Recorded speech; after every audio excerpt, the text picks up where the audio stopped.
No nation, including ours, would accept today a treaty which permits exercise of rights as if sovereign on a foreign land in perpetuity. Panama has grown increasingly conscious of the fact that the treaty is heavily weighted in our favor. Consequently, the level of its consent to our presence there has, over the years, persistently declined.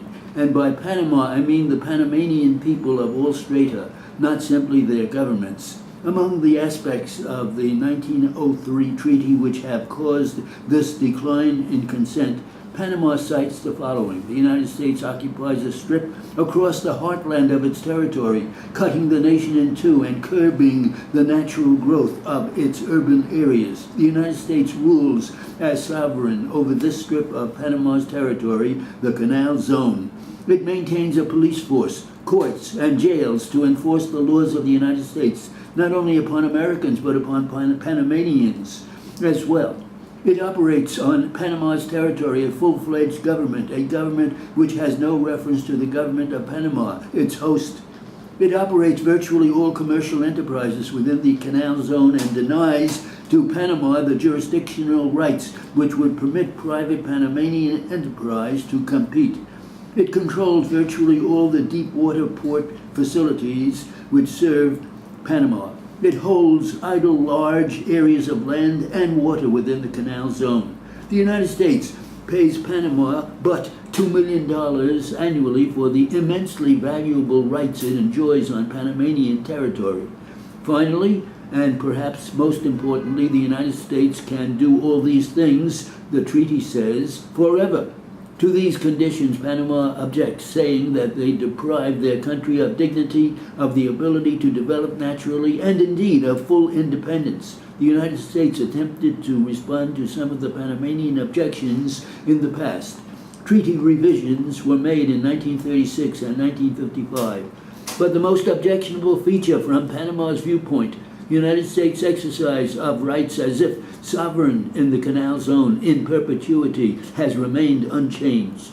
Panamanian frustrations over the state of affairs and over the apparent disinclination of the United States to alter it has intensified over the years. These frustrations culminated in demonstrations and riots in January 1964 when 21 Panamanians and 3 Americans were killed. Diplomatic relations were broken. Following a major reassessment of our policy toward Panama, President Johnson, after consultations with President Truman and President Eisenhower, committed us publicly and with bipartisan support to negotiate a wholly new treaty to replace the old one. President Nixon and President Ford subsequently renewed that commitment. Our purpose was, and continues to be, this: to lay the foundations for a more modern relationship between the two countries. Without such a changed relationship, I believe it's safe to say that Panama's already low level of consent to our presence will become lower still. It will approach zero. While it is true, of course, that we could attempt to maintain our present position with regard to the Panama Canal, we would have to do so in an increasingly hostile atmosphere. In these circumstances, we would likely find ourselves engaged in hostilities with an otherwise friendly country, a conflict that, in my view, the American people would not long accept.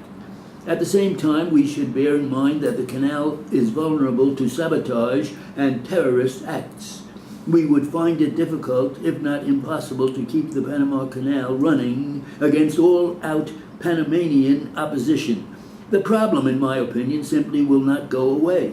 Attitudes, not only in Panama but in the hemisphere at large, have changed. The Latin American nations have made our handling of the Panama negotiation a test of our intentions in the hemisphere. When the Latin American foreign ministers met in Bogota, Colombia, in November 1973, they voted to put the Panama question on the agenda of the new dialogue proposed by Secretary Kissinger. In March of this year, the presidents of Colombia, Costa Rica, and Venezuela publicly expressed their support for Panama's cause. More recently, the General Assembly of the Organization of American States, meeting in Washington in the last 2 weeks, approved unanimously a resolution reaffirming their... That was too fast.